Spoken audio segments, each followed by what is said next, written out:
La Finlande. La Finlande.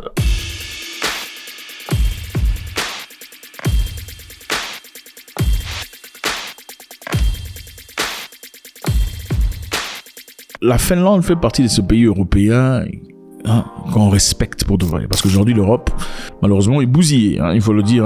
Mbeng. Comment vous appelez ça? Mbeng. C'est quoi Mbeng? L'Europe.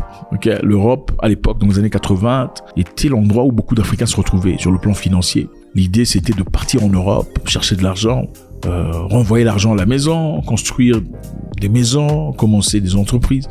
Et pour dire vrai, au départ, en tout cas dans les années 70 et 80, beaucoup de personnes ont pu aboutir à beaucoup d'objectifs de leur vie et ont pu radicalement changer leur vie pour toujours. Malheureusement, aujourd'hui, l'Europe, ou Mbeng, qui a inventé Mbeng, c'est qui sont les Ivoiriens ou les Camerounais? Je sais même plus. Enfin bref, malheureusement, c'est plus la même chose aujourd'hui. Aujourd'hui, les gens vivent dans des... c'est pas facile, dans des petits appartements comme ça, comme des pigeons, et puis c'est complètement incohérent. C'est difficile. C'est difficile de dire je vis en Europe, alors je vais aider la famille. Bon, les aides qu'on donnait en avant, là, aujourd'hui, c'est plus la même chose. Tu vois, on voit 20 euros, on va faire quoi avec 20 euros ou 100 euros. Donc même tu gagnes combien? C'est très compliqué.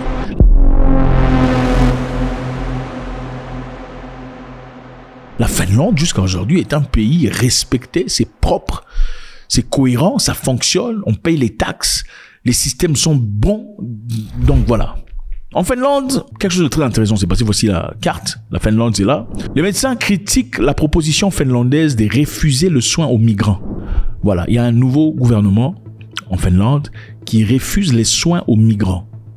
Le nouveau gouvernement est un gouvernement far-right, extrême droite. Malheureusement, on doit le dire, on doit vous dire la vérité. En Europe, actuellement, les far-right, les extrêmes droites sont en train de gagner en gouvernement. En Allemagne, c'est la même chose.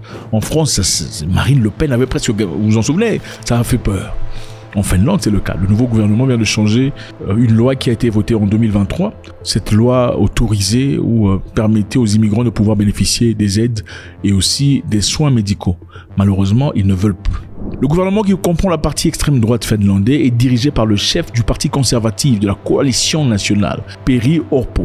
Il a proposé d'annuler la loi de 2023 qui permet aux migrants sans papier d'accéder à des soins de santé complets, arguant qu'elle est conforme au plan de réduction de dépenses et d'immigration. Donc ils disent quoi? Les immigrants qui viennent prendre des soins gratos sont en train de contribuer à tout ça, aux dépenses inutiles. Donc il ne faut pas venir chez nous ici pour prendre des soins inutiles. Fini les soins inutiles pour les migrants. Il faut garder les soins seulement pour les autochtones, c'est-à-dire les Finlandais. Mais comme l'homme blanc généralement est gentil, il faut le dire, je vais l'expliquer plus tard, l'association médicale finlandaise s'est opposée à ce projet, le qualifiant de très problématique et préjudiciable à bien des égards. Ok, donc les médecins finlandais se sont opposés à l'idée des Finlandais de l'extrême droite de refuser l'accès aux médicaments, à l'hôpital, à des immigrants comme vous, parce que la grande majorité de vous êtes immigrants. Il faut dire la vérité, écoutez, vous n'êtes pas français, vous êtes immigrants. Bref, il faut aussi admettre que les blancs sont gentils. Ok, ce n'est pas une discussion, ce n'est pas un débat. D'ailleurs, je ne fais pas des débats avec des gens qui ne connaissent pas leur langage, des gens qui ne connaissent pas leur langue maternelle. Non, je ne débat pas avec ces gens. Vous êtes spirituellement infirme. Je suis désolé. Rentrez d'abord au village de votre père. Quand vous serez arrivé au village de votre père, connu le village de votre père, alors là, on peut avoir une discussion. Je vais vous expliquer pourquoi les blancs sont gentils. Vous savez, prenez une femme, ok, une femme qui a 4 enfants, même 4 enfants, avec 4 papas différents, qui épouse un blanc. Elle vivra probablement très bien dans sa maison.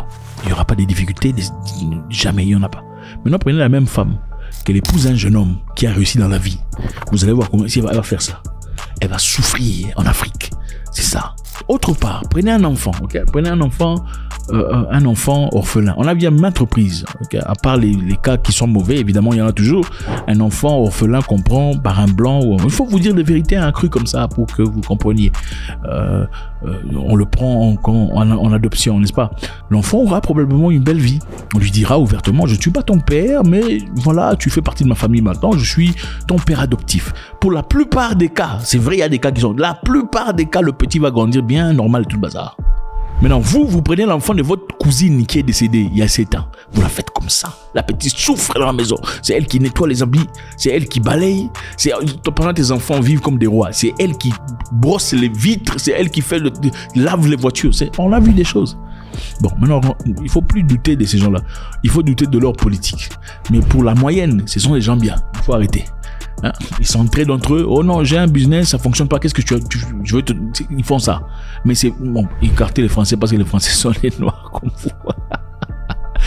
Bref, continuons notre histoire. Donc, en Finlande, on ne veut plus accorder ces avantages aux immigrants.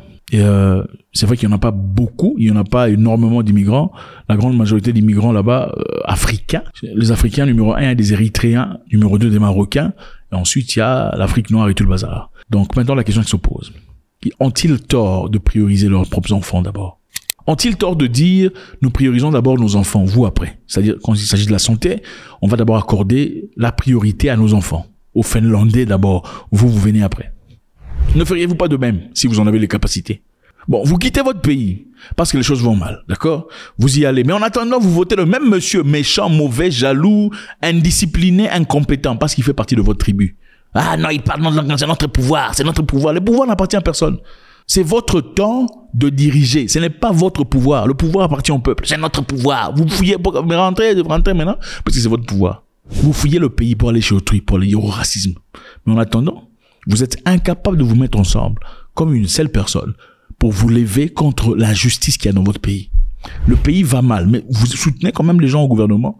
Vous êtes incapable de vous lever contre votre propre gouvernement parce que dans votre gouvernement, il y a des gens que vous connaissez, des gens qui sont vos cousins, vos frères, vos co-tribales, des gens avec qui vous dansez les mêmes chansons et tout le bazar. Il y a des gens que vous aimez simplement parce qu'ils parlent votre langue maternelle.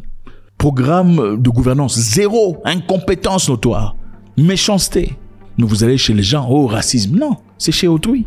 Eux au moins comprennent qu'il faut prioriser les enfants de la maison d'abord. Vous, c'est après.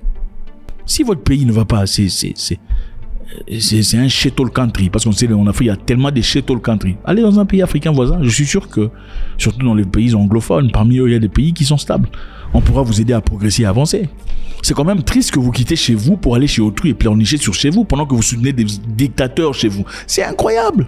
Ont-ils raison de dire désormais les avantages médicaux, c'est d'abord pour nos enfants? Le vous, c'est après.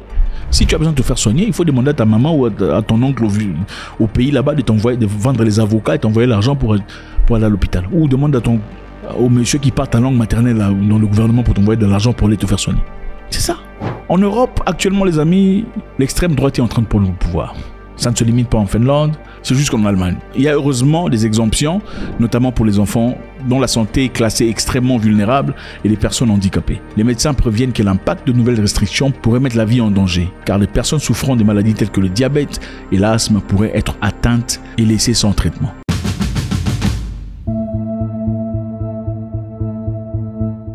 En Allemagne, par exemple, les choses ont changé. L'Allemagne a commencé à faire des contrôles aléatoires à ses frontières avec 5 pays d'Europe occidentale. Vous avez toujours entendu parler du Schengen, n'est-ce pas? L'espace Schengen. Il y a beaucoup de gens qui se disent, il suffit juste d'entrer dans l'espace Schengen, je peux aller n'importe où comme je veux. C'est fini! L'Europe, telle que vous connaissez, l'espace Schengen est en train de mourir. Et il y a des gens qui estiment que dans 20 ans, l'espace Schengen n'existera plus.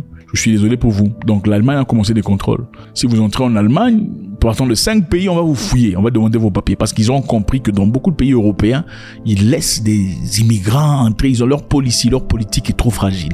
Cela permet de limiter davantage l'immigration irrégulière et de se protéger contre les graves dangers posés par le terrorisme islamiste et la grande criminalité. Et aujourd'hui en Allemagne, le gouvernement de l'extrême droite a beaucoup de suiveurs, recruté beaucoup de personnes en tout cas.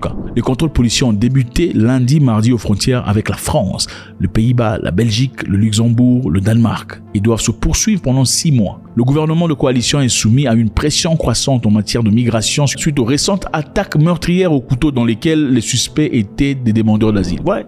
Vous partez chez les gens pour aller donner des couteaux aux gens. C'est incroyable. Vous quittez chez vous avec une mentalité des brousses. Au lieu de garder, vous fuyez la brousse pour emmener la brousse. Comment ils vont vous... Ça me dépasse.